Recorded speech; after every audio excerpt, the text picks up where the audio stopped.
एक बार हजरत ख्वाजा मोइनुद्दीन चिश्ती रहमतुल्लाह अलैहि इस्लाम का पैगाम फैलाने की नीयत से अपने कुछ मुरीदों के साथ अजमेर शरीफ के एक स्थान पर तशरीफ लाए।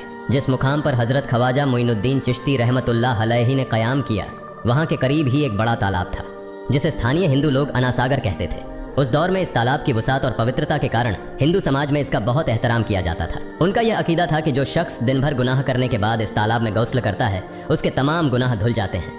इसी वजह से वे इस तालाब को हमेशा दियों से सजाए रखते थे। कहा जाता है कि इस तालाब में हर रात दिए जलाने के लिए तकरीबन 3 मन तेल की जरूरत होती थी। तालाब की पवित्रता के कारण वहाँ सभी हिंदुओं को दाखिल होने की इजाजत नहीं थी।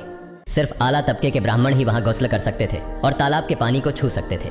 उनका यह मानना था कि अगर ब्राह्मणों के अलावा कोई और तालाब के पानी को छू ले तो पानी नापाक हो जाएगा। हजरत ख्वाजा मोइनुद्दीन चिश्ती रहमतुल्लाह अलैहि और उनके मुरीद लंबे सफर से थके हुए थे। कुछ देर आराम फरमाने के बाद जब नमाज का वक्त हुआ तो ख्वाजा मोइनुद्दीन चिश्ती रहमतुल्लाह अलैहि ने हजरत बख्तियार काकी रहमतुल्लाह अलैहि को अजान देने का हुक्म दिया। हुक्म पाकर हजरत बख्तियार काकी रहमतुल्लाह अलैहि ने अजान देना शुरू किया। उस वक्त हिंदुस्तान में तौहीद का पैगाम और अजान के अल्फाज किसी ने नहीं सुने थे। जब लोगों ने पहली बार अजान के अल्फाज सुने तो उनके दरमियान हलचल मच गई। लोग अपने घरों से बाहर आकर एक दूसरे से कहने लगे, ये फकीर लोग कहाँ से आ गए और ये क्या पढ़ रहे हैं। अजान खत्म होने के बाद हजरत ख्वाजा मोइनुद्दीन चिश्ती रहमतुल्लाह अलैहि और उनके साथियों ने अनासागर तालाब पर जाकर वुजू करना शुरू किया। जब हिंदू पुजारियों ने देखा कि एक अजनबी दरवेश उनके मखसूस तालाब का इस्तेमाल कर रहा है तो उनके दिल में गुस्से की आग भड़क उठी। एक पुजारी बोला, यह दरवेश कहाँ से आ गया? बिना हमारी इजाजत के इसने हमारे पाक तालाब को हाथ लगा दिया। हम इस तालाब को कितना मुकद्दस मानते हैं और इन मुसाफिरों ने इसे नापाक कर दिया है। इसका कोई हल निकालना ही होगा। इसके बाद हजरत ख्वाजा मोइनुद्दीन चिश्ती रहमतुल्लाह अलैहि ने तमाम साथियों के साथ मिलकर जमात के साथ नमाज अदा की। लोग ये मंजर देखने लगे और कहने लगे, ये तो कोई अजीब फकीर है।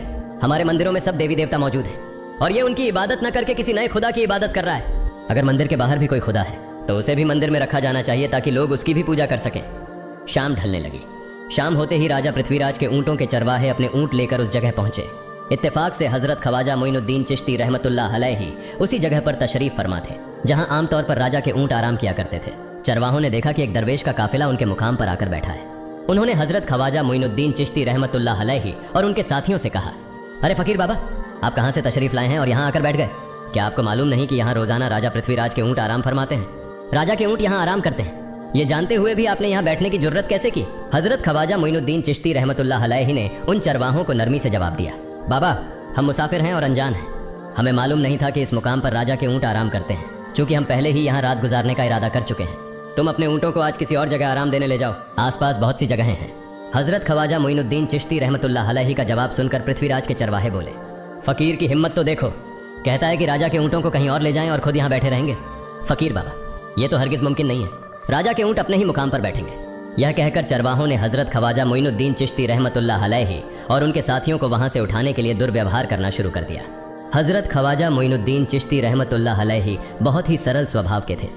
जब उन्होंने देखा कि चरवाहे दुर्व्यवहार कर रहे हैं तो उन्होंने बख्तियार काकी रहमतुल्लाह अलैहि से कहा, बख्तियार, हम यहाँ बैठकर क्या करेंगे? जब राजा के ऊँटों को यहीं बैठाना है तो रहने दो, ऊँट यहीं बैठें, हम यहाँ से जा रहे हैं। ये कहकर हजरत ख्वाजा मोइनुद्दीन चिश्ती रहमतुल्लाह अलैहि अपने साथियों के साथ वहां से चले गए। अगली सुबह जब ऊँटों को फिर से चरागाह में ले जाने का समय आया तो चरवाहे ऊँटों को उठाने की कोशिश करने लगे, लेकिन बार बार कोशिश के बावजूद वे ऊँटों को उठा नहीं सके, क्योंकि अल्लाह के वली हजरत ख्वाजा मोइनुद्दीन चिश्ती रहमतुल्लाह अलैहि ने कहा था कि ऊँट यहीं बैठेंगे।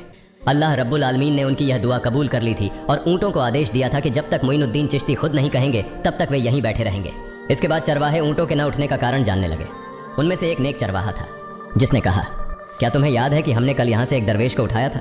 जाते जाते उन्होंने कहा था कि हम जा रहे हैं, राजा के ऊँट यहीं बैठेंगे। मुझे लगता है कि उनके कहे शब्दों के कारण ही राजा के ऊँट उठ नहीं पा रहे हैं। शायद वह कोई बड़े वली हैं या अल्लाह का कोई अवतार है। इस बात को महामहिम राजा के समक्ष रखते हैं। इसके बाद चरवाहे पृथ्वीराज के पास पहुंचे और हाथ जोड़कर निवेदन किया, महाराज, हमने बहुत कोशिश की लेकिन आपके ऊँटों को उनके स्थान से नहीं उठा सके और उन्हें चरागाह में घास चराने नहीं ले जा पा रहे हैं। राजा पृथ्वीराज ने आश्चर्य से पूछा, क्या ऊँटों को कोई बीमारी है जिस कारण वे उठ नहीं पा रहे?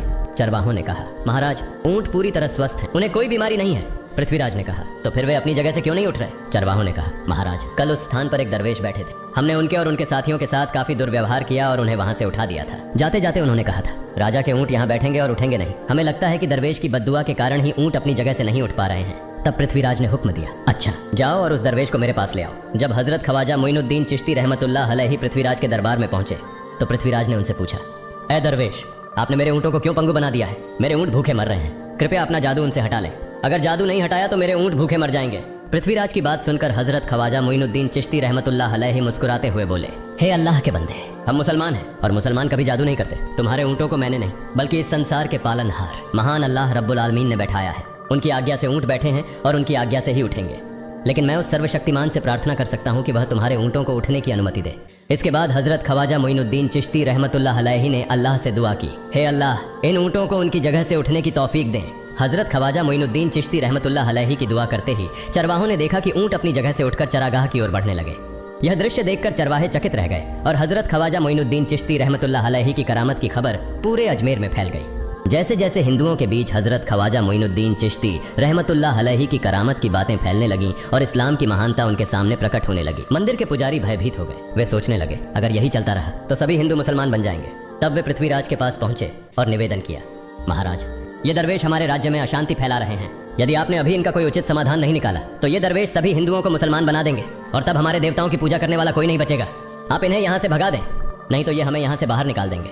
महाराज, हम आपको एक और भयावह बात बताना चाहते हैं। ये दरवेश कहते हैं कि जिन मूर्तियों की हम पूजा करते हैं वे पूजनीय नहीं है। उनका कहना है कि ये केवल निर्जीव पत्थर हैं जिनमें कोई शक्ति नहीं है। ये साधारण लोगों को इस तरह की बातें बताकर भ्रमित करना चाहते हैं। सबसे आपत्तिजनक बात यह है कि ये दरवेश हर दिन 5 बार हमारे पवित्र तालाब में हाथ लगाकर उसे अपवित्र कर रहे हैं। पुरोहितों की बात सुनकर पृथ्वीराज ने हजरत ख्वाजा मोइनुद्दीन चिश्ती रहमतुल्लाह अलैहि को बुलाया। जब हजरत ख्वाजा मोइनुद्दीन चिश्ती रहमतुल्लाह अलैहि उनके दरबार में पहुंचे तो पृथ्वीराज ने कहा, ऐ दरवेश, हम देख रहे हैं कि आप गोमाता का मांस खाते हैं और हमारे देवताओं का अपमान करते हैं। हमारे धर्म के बारे में तरह तरह की उल्टी सीधी बातें कर रहे हैं। हम यह सहन नहीं कर सकते। हम यह भी देख रहे हैं कि आप हमारे पवित्र तालाब को अपने अपवित्र हाथों से खराब कर रहे हैं। आप तुरंत हमारे देश से चले जाएं। हजरत ख्वाजा मोइनुद्दीन चिश्ती रहमतुल्लाह अलैहि ने कहा, बाबा, हम लोग तो केवल वुजू करते हैं, नहाते नहीं। अगर पूरी देह के स्पर्श से आपके तालाब का पानी खराब नहीं होता है तो केवल हमारे हाथ और चेहरे के पानी से तालाब अपवित्र कैसे हो सकता है? यह सुनकर पृथ्वीराज ने कहा, वे सभी लोग हमारे धर्म के हैं जबकि तुम लोग कहीं और से आ गए हो। तुम हमारे धर्म के नहीं हो, इसलिए तुम्हारे हाथ लगाने से हमारा तालाब अपवित्र हो जाता है। तब हजरत ख्वाजा मोइनुद्दीन चिश्ती रहमतुल्लाह अलैहि ने कहा, अच्छा बाबा, हम अब आपके तालाब के पानी को हाथ नहीं लगाएंगे, लेकिन हमें पानी की जरूरत है तो हम चाहते हैं कि केवल एक बर्तन में पानी ले लें। पृथ्वीराज ने कहा, ठीक है, तुम पानी ले सकते हो, लेकिन तुम्हारा बर्तन तालाब में लगे, तुम्हारे हाथ नहीं। अगर तुम्हारे हाथ स्पर्श करें तो हम इसके खिलाफ सख्त कार्रवाई करेंगे। राजा के साथ सहमति के बाद हजरत ख्वाजा मोइनुद्दीन चिश्ती रहमतुल्लाह अलैहि ने अपने मुख्य खलीफा बख्तियार काकी रहमतुल्लाह अलैहि से कहा, बख्तियार, जाओ और राजा के तालाब से एक बर्तन में पानी ले आओ, लेकिन बहुत सावधानी से पानी लेना ताकि तुम्हारा हाथ तालाब के पानी को छू न सके। बख्तियार काकी रहमतुल्लाह अलैहि हजरत ख्वाजा मोइनुद्दीन चिश्ती रहमतुल्लाह अलैहि के आदेश का पालन करते हुए आना सागर से पानी लेने गए। उन्होंने बर्तन को तालाब में डुबोया और उनका हाथ पानी को नहीं छू सका क्योंकि चमत्कारवश पूरा तालाब एक छोटे बर्तन में समा गया। आना सागर पूरी तरह से सूख गया और उसकी तली में केवल सूखी रेत दिखाई देने लगी। जब पुरोहितों ने देखा कि उनके पवित्र तालाब में एक भी बूंद पानी नहीं बची है और वह मरुस्थल की तरह सूख गया है तो वे घबराते हुए राजा पृथ्वीराज के पास गए और बोले, महाराज, यह तो भारी संकट हो गया है। पृथ्वीराज ने पूछा, क्या हुआ? पुरोहितों ने कहा, उस दरवेश ने हमारे पूरे तालाब का पानी ले लिया है। अब हमारे पवित्र तालाब में एक बूंद भी पानी नहीं है। अगर इस तालाब में पानी नहीं होगा तो हम अपने पापों का प्रायश्चित कैसे करेंगे? दूर दूर से हजारों हिंदू लोग इस तालाब में स्नान करने आते हैं ताकि वे अपने पाप धो सकें। अगर पानी नहीं रहेगा तो वे यहाँ आना बंद कर देंगे, जिससे हमारा बड़ा नुकसान होगा और अजमेर की मान मर्यादा मिट्टी में मिल जाएगी। पृथ्वीराज गहरे विचार में पड़ गए। वे हजरत ख्वाजा मोइनुद्दीन चिश्ती रहमतुल्लाह अलैहि के खिलाफ कोई कठोर कदम उठाने से झिझक रहे थे, क्योंकि उन्हें आशंका थी कि अगर उन्होंने दरवेश के खिलाफ सैनिक भेजे और दरवेश ने सैनिकों पर भी जादू कर दिया तो उनकी परेशानी और बढ़ जाएगी। इसलिए उन्होंने कहा, तुम लोग जाओ और उस दरवेश को मेरे पास बुला कर लाओ। मैं देखता हूँ कि वह क्या चाहता है। अगर उसकी मांग उचित होगी तो हम उसे मान लेंगे, और यदि उचित नहीं हुई तो हम माफ़ी मांगकर अपना तालाब का पानी वापस ले लेंगे। जब हजरत ख्वाजा मोइनुद्दीन चिश्ती रहमतुल्लाह अलैहि पृथ्वीराज के दरबार में पहुंचे तो पृथ्वीराज ने कहा, ऐ बाबा, आपने हमारे तालाब का सारा पानी ले लिया है। हम अपने पापों का प्रायश्चित कैसे करेंगे? पूरे दिन के पाप हम इस तालाब में स्नान करके धोते हैं। अगर तालाब में पानी नहीं होगा तो हम अपने पाप कैसे धोएंगे? हजरत ख्वाजा मोइनुद्दीन चिश्ती रहमतुल्लाह अलैहि ने उत्तर दिया, देखो बाबा, तुम्हारे पास आना सागर है, पर दुनिया के हर कोने में ऐसा तालाब नहीं है, तो क्या वे लोग अपने पाप कैसे धोएंगे? पापों को धोने की ताकत इस तालाब के पानी में नहीं है। पापों को माफ करने वाला केवल अल्लाह है, जिसने आकाश, धरती और पूरी सृष्टि बनाई है। उसकी इजाजत के बिना एक पत्ता भी नहीं हिलता। इसलिए मैं तुम्हें इस भ्रम को छोड़कर सही राह पर आने की दावत देता हूँ। वहाँ मौजूद हजारों हिंदू हजरत ख्वाजा मोइनुद्दीन चिश्ती रहमतुल्लाह अलैहि की बातें मंत्रमुग्ध होकर सुन रहे थे। इसके बाद उन्होंने कहा, जाओ बख्तियार, जिस बर्तन में तुमने तालाब का पानी लिया था उसे वापस तालाब में डालाओ।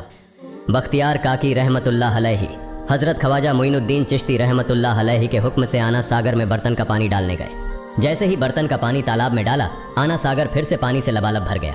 इस चमत्कार को देखकर वहां मौजूद कई हिंदुओं ने कलमा पढ़कर इस्लाम कबूल कर लिया। यह देखकर हिंदू पुरोहितों और पंडितों की चिंता बढ़ गई। वे पृथ्वीराज के पास गए और बोले, महाराज, यदि अब कोई उपाय नहीं किया गया तो सारे हिंदू मुसलमान हो जाएंगे। पृथ्वीराज ने कहा, मुझे सलाह दो, इस दरवेश का मुकाबला कैसे किया जा सकता है? पुरोहितों ने कहा, यह दरवेश एक बड़ा जादूगर है, इसलिए इसका मुकाबला भी जादू से करना होगा। हमारे बीच एक बड़े पुरोहित और जादूगर रामदेव हैं, उन्हें इसके मुकाबले में भेजें। अगर वह जादू से इसे हरा सके तो हम अपने हिंदू धर्म का गौरव फिर से प्राप्त कर सकेंगे। पृथ्वीराज ने रामदेव को बुलाकर कहा, रामदेव, मैं तुम्हें इस दरवेश को जादू से हराने की जिम्मेदारी दे रहा हूँ। अगर तुम उसे हरा सके तो हम अपने धर्म का गौरव फिर से पा सकेंगे। रामदेव ने पृथ्वीराज को आश्वस्त करते हुए कहा, महाराज, आप चिंता न करें, इस दरवेश को हराना मेरे लिए बहुत आसान है। मैं आपके समक्ष हमारे धर्म का गौरव वापस लाकर रहूंगा। इसके बाद रामदेव अपने साथियों के साथ हजरत ख्वाजा मोइनुद्दीन चिश्ती रहमतुल्लाह अलैहि के सामने मुकाबले के लिए पहुंचा। उसने कहा, मोइनुद्दीन, अगर तुम में ताकत है तो मुझसे जादू का मुकाबला करो। मैंने तुम जैसे बहुत से जादूगरों को हराया है, तुम्हें हराना तो मेरे लिए साधारण बात है। हजरत ख्वाजा मोइनुद्दीन चिश्ती रहमतुल्लाह अलैहि ने उसकी बातों का कोई जवाब नहीं दिया। रामदेव ने देखा कि हजरत ख्वाजा मोइनुद्दीन चुप हैं, तो उसने गाली गलौज करना शुरू कर दिया। जब रामदेव अपनी हदें पार कर गया तो हजरत ख्वाजा मोइनुद्दीन ने उसकी आंखों में देखते हुए कहा, रामदेव, तू चिल्ला रहा है, लेकिन मैं तेरे माथे पर ईमान की रोशनी देख रहा हूँ। हजरत ख्वाजा मोइनुद्दीन चिश्ती रहमतुल्लाह अलैहि की यह बात सुनते ही रामदेव कांपने लगा और उसी क्षण अल्लाह रब्बुल आलमीन ने उसके दिल में ईमान की रोशनी डाल दी।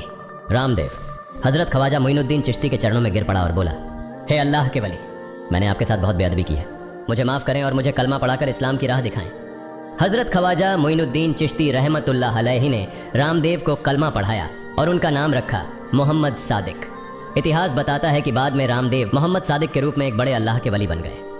प्रिय पाठकों, सोचें, जो रामदेव हजरत ख्वाजा मोइनुद्दीन चिश्ती को पराजित करने आए थे, वही अब उनके हाथ में हाथ देकर इस्लाम की शांति की छांव में आ गए। यह अल्लाह रब्बुल आलमीन का चमत्कार और शक्ति है जो जिसे चाहे हिदायत दे सकता है। आमीन।